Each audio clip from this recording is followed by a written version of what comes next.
Prastowo, Lukas nomor berapa Pak? 11, 18, 19, Lukas 19. Masih ada nggak Pak Pras? Kita baca aja ya Pak Pras. Oke. Supaya kelihatan bahwa saya knowledgeable katanya.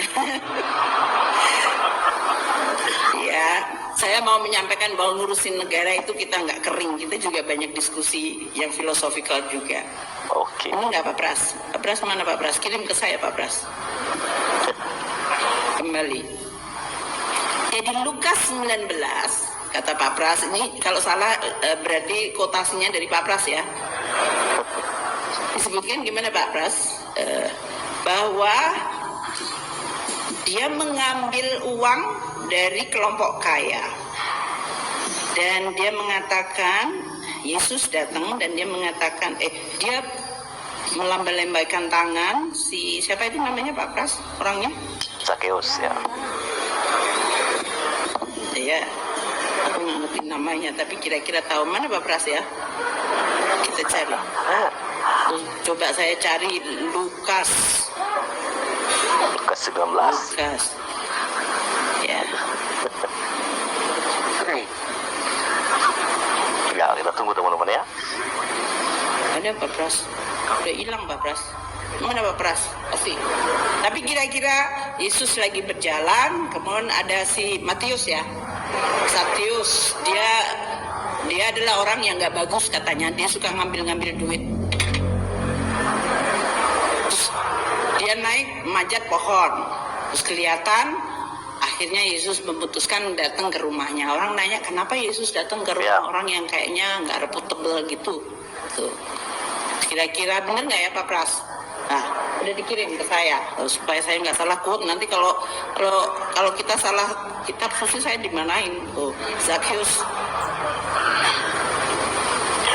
But Zakheus stood up and said to the Lord, "Look, Lord, here and now I give half of my possession to the poor."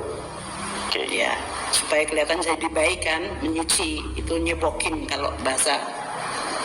And if I have cheated anybody out of anything, I will pay back 4 times the amount. Saya bilang sama Pak Prastowo, interpretasi saya sebagai Menteri Keuangan adalah kalau kita ngambil, tapi katanya Bu ini kan Zakheus itu orang jahat, negara kan nggak jahat, ya moga-moga. Kita ngambil pajak seperti Zakheus, then I have to pay back half of my possession to the poor. Jadi kalau APBN ngambil dari pajak, separuh harus untuk orang-orang yang tidak mampu dan miskin. Nanti kita lihat profil APBN kita ya. And then disebutkan di bagian keduanya, dan bukan mereka yang saya ambil, mereka akan dapat 4 kali lipat benefit. Anda yang bayar pajak, Anda dapat benefitnya. Kira-kira translasinya dalam pengelolaan APBN seperti ini. Pendapatan diambil dari masyarakat, mestinya yang mampu kan, karena kita ada PTKP, pendataan tidak kena pajak. Jadi yang nggak mampu ya nggak bayar pajak. Karena saya sering mendapatkan keluhan, saya udah nggak punya income, saya harus bayar pajak. Saya bilang yang mana bayar pajaknya? Kalau nggak punya income, Anda nggak bayar pajak. Bahkan Anda menikmati hasil dari pajak. LPG 3 kilo, kalau di rumah-rumah para Romo ada LPG yang 3 kilo, itu Anda menikmati hasil dari tadi. Kalau listriknya di 900 VA atau 1200, itu menikmati subsidi banyak. Jadi jangan bilang nggak menikmati APBN ya. Dan tentu saja kita bisa mengurusin republik ini relatif aman, itu juga karena ada yang bayarin untuk aman. Nah, 50% dan 4 kali lipat itu basically di dalam translation public finance management adalah Anda harus punya rezim pajak dan APBN yang progresif, bukan regresif, yang makin lemah makin dipajakin tinggi. Progresif itu artinya yang bagus, yang punya dia bayar dan itu dipakai untuk equality. Kan sama seperti pesannya Paus tadi, keadilan, inklusivitas. dan kita bangun public institution dan public goods, infrastruktur, supaya Anda yang bayar pajak bisa menikmati manfaatnya 4 kali lipat untuk mobilitas, untuk produktivitas, untuk economic activity. Jadi mengelola APBN kalau kita makhluk beragama, we are not just doing because kita senang aja nyusahin orang dengan mungut-mungut. Atau kita merasa punya power mengelola uang ribuan triliun for the sake of untuk kita kelihatan keren. Dari perasaan kita sebagai umat manusia yang beragama, kita tahu bahwa ada misi keadilan yang kita bawa di situ. Ya, itulah video dari Ibu Menkeu ya, Ibu Sri Mulyani yang secara belak-belakan juga mengutip ayat Alkitab ya, walaupun dia minta kepada mungkin rekannya Pak Fras ya, Pak Fras yang juga akhirnya mengirimkan ayat Alkitab tersebut sehingga Ibu Sri Mulyani membacakannya dan dia mencoba mengkorelasikan dengan dunia pekerjaannya di mana dia bekerja sebagai seorang Menteri Keuangan yang juga mendapat pajak dari masyarakat yang mampu, sehingga dari uang dari pajak yang diberikan itu dikelola dengan baik sehingga dana yang ada ini disalurkan kembali kepada masyarakat Indonesia yang tidak mampu, sehingga mereka mendapatkan apa yang sangat dibutuhkan. Ya, seperti ya tadi sudah dijelaskan, ada subsidi gas ya, dan juga beras dan juga minyak dan lain sebagainya, dan itu ada banyak sekali perhatian pemerintah. Walaupun kita tahu tidak ada pemerintahan yang sempurna, tetapi paling tidak kita bersyukur karena pemerintahan di era Pak Presiden Jokowi dan juga menterinya Ibu Sri Mulyani sungguh-sungguh melihat keseriusan mereka dalam mengatasi kemiskinan di Indonesia. Itu dia saudara video cuplikan yang baru saja kita tonton tadi videonya.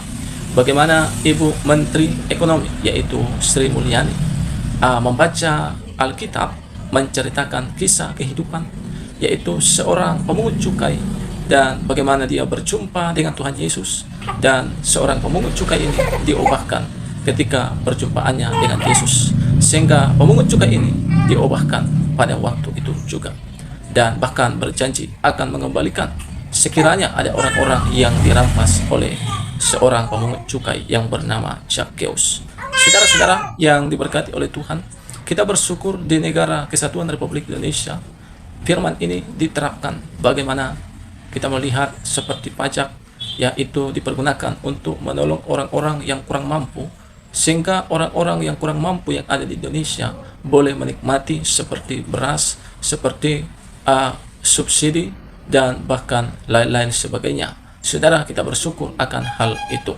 Nah, itulah dahsyatnya dan luar biasanya firman Tuhan, bahwa firman Tuhan, Alkitab kekristenan bisa menjadi pedoman dalam kehidupan kita. Bagaimana Ibu Sri Mulyani, bagaimana pekerjaannya sebagai Menteri Keuangan, menerapkan ayat Alkitab dalam kehidupannya supaya mereka mencontoh keteladanan dan mencontoh firman yang tertulis dalam Alkitab, sehingga mereka bisa menjalankan kepemimpinan mereka dengan baik.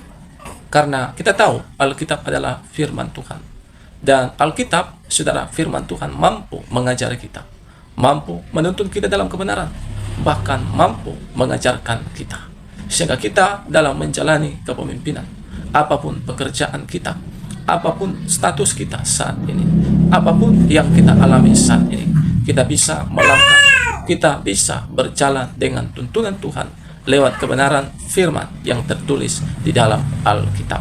Itu sebabnya saudara-saudara, saya mengajak kita semua, mari kita suka membaca firman Tuhan yang tertulis dalam Alkitab. Mari kita suka merenungkannya dan suka mengaplikasikannya dalam kehidupan kita, sehingga ketika kita membaca Alkitab, kita mendapat pesan-pesan Tuhan yang harus kita kerjakan untuk membawa kita sampai kepada rencana Allah. Di Alkitab ada seorang bernama Yusuf. Yusuf ini takut akan Tuhan dan hidup menurut kebenaran firman Tuhan. Walau dia itu, saudara, dirayung ataupun diajak oleh seorang istri Potifar untuk bersetubuh dengannya, tapi seorang Yusuf tidak mau karena dia memilih takut akan Tuhan, memilih mendengarkan perintah-perintah Tuhan, sehingga Yusuf terus dibawa sampai kepada rencana Allah.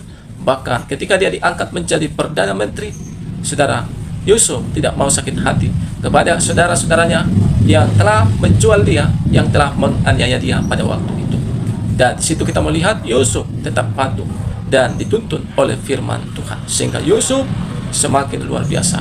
Dan hingga hari ini Yusuf dikenang oleh banyak orang. Saudara, biarlah kita menjadi orang-orang yang suka membaca, merenungkan firman Tuhan, khususnya yang tertulis dalam Alkitab. Karena itu bisa mampu menjadi pedoman dalam kehidupan kita. Kiranya Tuhan memberkati kita. Shalom, sampai jumpa di video selanjutnya.